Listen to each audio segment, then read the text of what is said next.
Et donc j'appelle notre déléguée interministérielle à l'intelligence économique, Madame Claude Revel.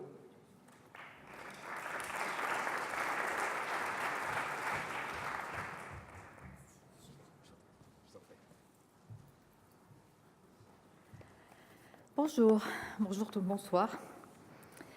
Je suis très contente d'être ici ce soir et de d'abord saluer Céline Malili et Olivier Urrutia, que j'ai vu par là tout à l'heure, qui sont, que je connais depuis longtemps et dont j'admire vraiment beaucoup le dynamisme et la créativité. Vraiment. Donc bravo à eux. Ensuite, je voulais vous dire, puisqu'on m'a demandé de vous parler en quelques mots de l'intelligence économique, évidemment, je suis là pour ça, de la politique publique d'intelligence économique.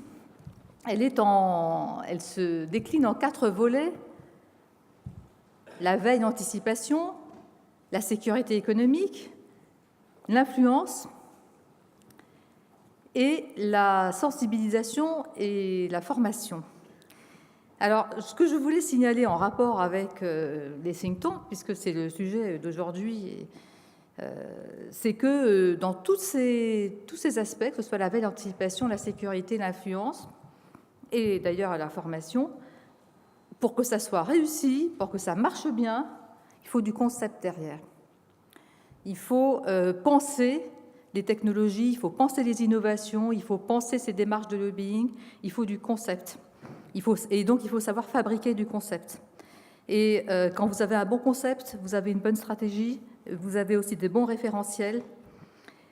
Mais ces concepts doivent être opérationnels, c'est-à-dire on n'est pas dans simplement l'analyse, la répétition, la simple, comment dire, les mots. Enfin, on est dans le concept opérationnel, c'est-à-dire de la production de pensée qui peut ensuite se décliner en politique, en pratique et en profession, en professionnel, si vous voulez. Et ça, c'est le rôle premier d'un think tank que à la fois de produire de la pensée opérationnelle et en même temps d'aller la promouvoir.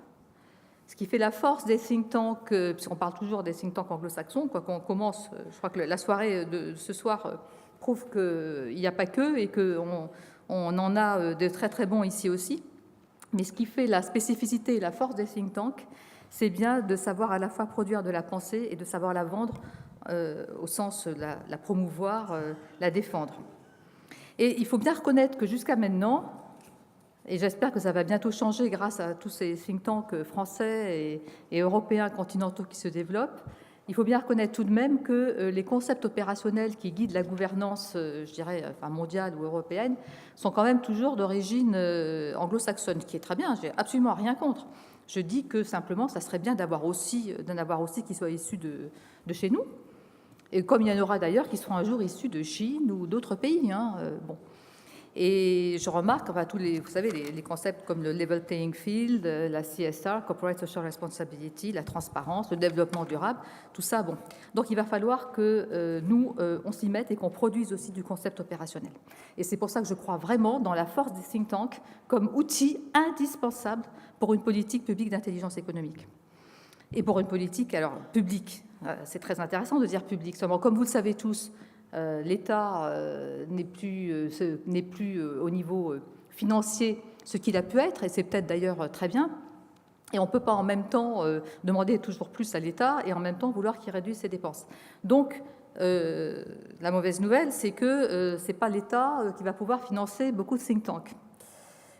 Donc, la chose sur laquelle je voudrais insister vraiment, c'est le rôle des entreprises, le rôle de la société civile pour aider, enfin pour soutenir ces producteurs de pensée, que ce soit par des fonds d'entreprise ou par des fonds de particuliers, voire de syndicats, enfin d'ONG, etc. Il faut impérativement que le secteur privé, au sens le plus large du terme, se prenne en main et se responsabilise du point de vue de la production de la pensée. Il n'y a pas que l'État qui peut produire de la pensée. Et d'ailleurs, c'est beaucoup plus sain. Mais ce qui veut dire que pour produire de la pensée, il faut savoir payer, il faut être capable de payer des gens uniquement à penser, entre guillemets uniquement. Bon, c'est un état d'esprit différent qu'il faut acquérir, Je pense que vous en avez peut-être parlé, mais c'est le fait que la valeur n'est plus seulement tangible, elle est intangible.